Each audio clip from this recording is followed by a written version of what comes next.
పొడవైన మెడ, దాని చుట్టూ ఇత్తడి స్ప్రింగ్. చూడడానికి చాలా వింతగా ఉన్న ఈ అమ్మాయిలు పడొంగు తెగవారు. వీళ్ళు థాయిలాండ్ అండ్ మయన్మార్కు దగ్గరగా ఉంటారు.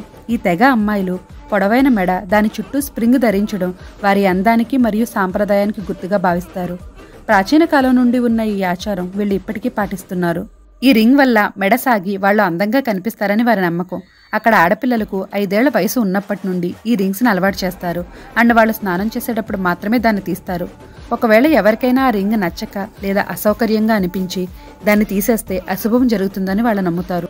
ఈ నెక్ కాయిల్ సాంప్రదాయం అక్కడి మహిళల లైఫ్ స్టైల్లో ఒక భాగమైపోయింది. కానీ వాళ్ళు ఈ రింగ్ వేసుకుని బలవంతంగా మెడ సాగదీయడం వల్ల మెడ కండరాల మీద ప్రభావం పడుతుంది. అండ్ మెడ దగ్గర చర్మానికి గాలి తగలకపోవడం వల్ల స్కిన్ ఎలర్జీస్ వస్తాయని డాక్టర్స్ చెప్తున్నారు. దీనివల్ల వచ్చే ఆరోగ్య సమస్యల గురించి అక్కడ మహిళల్లో అవగాహన కల్పిస్తున్నారు.